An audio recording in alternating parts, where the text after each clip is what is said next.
गुरुग्राम पहुंचे डीजीपी हरियाणा का बयान। सिटीजन से सर और साहब कहकर बात करे पुलिसकर्मी। जहां कैमरे हैं ऐसे इलाके में बेवजह चेकिंग ना करे ट्रैफिक पुलिसकर्मी। बदहाल ट्रैफिक व्यवस्था को लेकर किया जा रहा प्लान तैयार। रोड साइड इंजीनियरिंग के फॉल्ट दूर कर किया जा रहा ट्रैफिक जाम जैसी गंभीर हो चली समस्या का गुरुग्राम के ट्रैफिक का वॉल्यूम काफी ज्यादा है, इसीलिए तो होती जाम जैसी समस्या समाधान। वहीं विदेश में बैठे गैंगस्टरों पर डीजीपी हरियाणा का बयान। ऐसे लोगों की जगह सिर्फ जेल में है, इन्हें बाहर रहने का कोई अधिकार नहीं। हमारे एसपी एसटीएफ जॉर्जिया में मौजूद हैं और जितने भी गैंगस्टर विदेशों में बैठे सोच रहे हैं कि कानून के लंबे हाथ इन तक नहीं पहुंचेंगे, इस भूलेख में ना, हम उन्हें उनके अंजाम तक पहुंचाने के लिए प्रतिबद्ध हैं। वहीं लगातार बढ़ते साइबर क्राइम के मामलों में भी डीजीपी हरियाणा की माने तो डिजिटल अरेस्ट गंभीर समस्या बनती जा रही है। हम न केवल मामले दर्ज कर रहे हैं बल्कि ऐसे फ्रॉड करने वाले लोगों को गिरफ्तार कर उनके अंजाम तक पहुंचाने में लगे हैं। डिजिटल अरेस्ट नाम की कोई चीज नहीं होती है। हम महिलाओं को कभी थाने नहीं बुलाते। वहीं डीजीपी ओपी सिंह की माने तो हम साइबर फ्रॉड से निपटने के लिए काबिल लोगों को ट्रेंड करने में लगे हैं। चुनौती बढ़ती जा रही है और हम इस गंभीर चुनौती के लिए खुद को तैयार करने में लगे हैं। संजय यादव से शुरू करते हैं। कल फोन पर कई ज्ञान मुझे ये दे रहा था, शुरू हो जाओ। बताओ क्या क्या करना है। हमारे पास ज्ञान का भंडार है, दो ना। डिपेंड करता है कि वो कितना काम आता है कितना नहीं आता। उससे क्या फर्क पड़ता है। जो डॉक्टर नहीं है उससे इलाज के बारे में पूछ लो तो उल्टा पुल्टा ही बोलेगा, तो सुनेंगे, कोई बात नहीं। तो जैसे कि आदमी को डिस्कस ना करें, प्रोसेस को डिस्कस करें। हाँ ना, बिल्कुल। तो आपको क्या, अगर कोई तीन चीज आपको कहने कहा जाए तो आप क्या कहेंगे। आदमी की बात ये है, एक से शुरू करते हैं क्योंकि इतने सारे। पहला काम को कहना, आप जो क्योंकि आप पब्लिक लाइफ में हैं, लोगों से मिलते हैं, सुनते हैं सबकी, तो कुछ तो मेरा जो ये एक्सरसाइज इसलिए होता है, ये स्टैनफोर्ड का डिज़ाइन मेथड लैब होता है। उसमें ये अंडरस्टैंडिंग है जितना प्रॉब्लम है वो डिज़ाइन प्रॉब्लम है। डिज़ाइन ठीक करिए तो ठीक हो जाती है। रिसोर्स वही है, आदमी वही है। तो अगर थोड़ा डिज़ाइन फॉल्ट आपने उसमें मैं आपको इंटरफेयर करूँगा कि इसको, इन चीज़ों को हम ये ना सोचें कि ऐसा क्यों होता है, ऐसा क्यों कहा जाता है। हम इस तरह से देखें कि एक तंत्र है, एक पूरा आर्क है। तो लोग सरकारें चुनते हैं, एक पक्ष होता है जो कि सरकार बनाते हैं और संविधान के अनुसार कानून का चलाते हैं उसको। फिर एक प्रतिपक्ष हो गया जो कि पब्लिक फोरम से, लेजिस्लेचर से, प्रेस के थ्रू उनसे जवाब तलब करते रहते हैं। तो जो ह्यूमन रिलेशन में वायलेंस और डिसेप्शन वो इतना ज़्यादा पेन क्रिएट करता है कि एक भी है तो ज़्यादा है, तो उस पर लगातार सवाल उठते ही रहने चाहिए। नहीं तो जो रोकने वाले मेरे पास 14 बहाने हैं। जी किसी ने किसी को कहीं मार दिया, हम क्या कर सकते हैं। अगर नहीं जवाबदारी रखी जाए, हमारे पास 75 बहाने हैं जी, हम क्या कर सकते हैं, जो कि बड़ा कन्विंसिंग सा लगता है। बोलते हैं जी क्या कर सकते हैं, नहीं कर सकते, मतलब नहीं है। नौकरी चाहिए तो ये रिजल्ट चाहिए। इस तरह का थॉट प्रोसेस के लिए क्रिटिसिज्म इज ए फोर्स। हमें प्रेस से, जुडिशरी से, उनका भी काम होता है देखना हमारे काम को।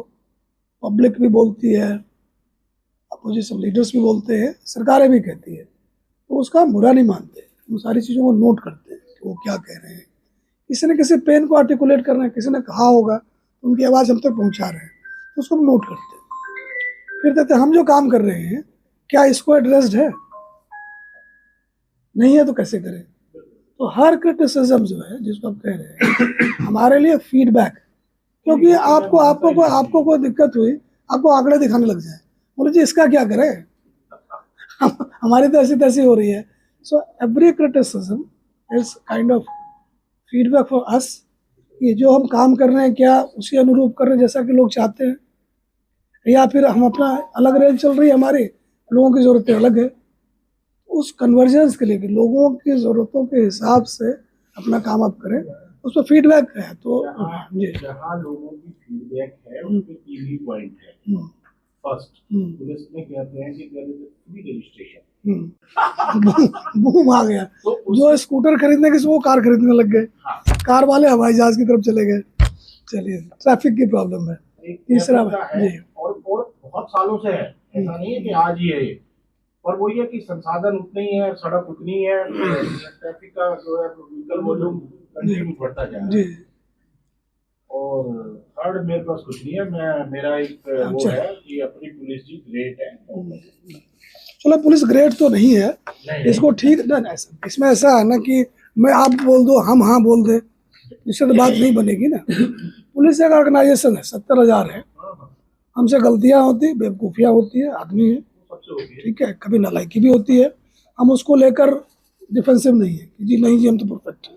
बट कोशिश ये रहती है कि चूंकि ये पब्लिक फंडेड एजेंसी है तो हमारे दो रूप हैं, एक तो सर्विस ओरिएंटेड है, जो विक्टिम है तो वो बेचारा फंस लिया, एक फंसा आदमी का दिमाग अलग होता है, तो आपके पास आ गया, उसको प्लीज़ ज्ञान मत दो, हियर हिम थ्रू अनइंटरप्टेड, ये नहीं कि आके बैठ गया तो उधर बैठ जाओ, उधर बैठ जाओ। ये फूड बहुत बड़ा स्ट्रेस रिलीवर है, जैसे से चाय पी लो ध्यान ही भटक जाता है, ये नहीं कुछ चाय नहीं मिलती उसमें या बाहर नहीं मिलती, पूछ लो चौधरी साहब बैठो जी बड़ा धक्का हुआ आपके साथ, चाय चो पियो, बोलो क्या कर सकते हैं।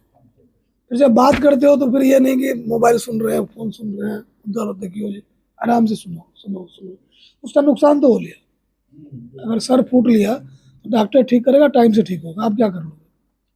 ठगा गया है तो जिसने ठगा है उससे पैसे रिकवर करके इसको देने पड़ेंगे, तब ठीक होगा।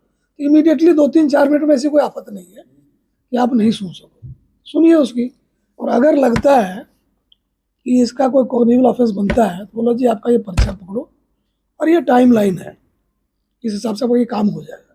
ये मौलिक शिष्टाचार बनता है उस सिटीजन के लिए जिसके टैक्स मनी से और जिसके काम के लिए एजेंसी खड़ी हुई।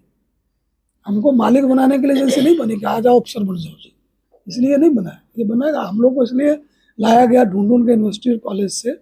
देखिए बड़ा यूनिक है कि गवर्नमेंट में मोस्टली आप देखेंगे एक्सपीरियंस तजुर्बेकार लोग हैं जो पॉलिटिकल में फिट है, जो डिस्ट्रिक्ट गवर्नमेंट है बहुत यंग होती है। अब एसपी को देखो 26-27 साल का, डीसी 26 साल का, इनसे अपेक्षा है जो इनकी उम्र के बाहर लोग बैठे हैं उनको संभाल कर रखें, और जो नई चीज़ें आ रही है उसको सरकार में लेके आवे, इनकी यही भूमिका है। तो जो फ्री रजिस्ट्रेशन वाली बात आप कर रहे थे, तो बेसिक इकोनॉमिक ऑफेंसेस में लंबा चलता है, इतने झूठे, इतने बदमाश, इतना मोटा कंप्लेंट देंगे, उसको पढ़ने में 6 महीने लग जाते हैं, और इधर से शुरू करो तो बीच में फंस जाते हैं, ख़त्म करो तो भूल जाते हैं। तो इस तरीके से जिस लेवल की ठगी हुई है उस लेवल की पुलिस बनी ही नहीं।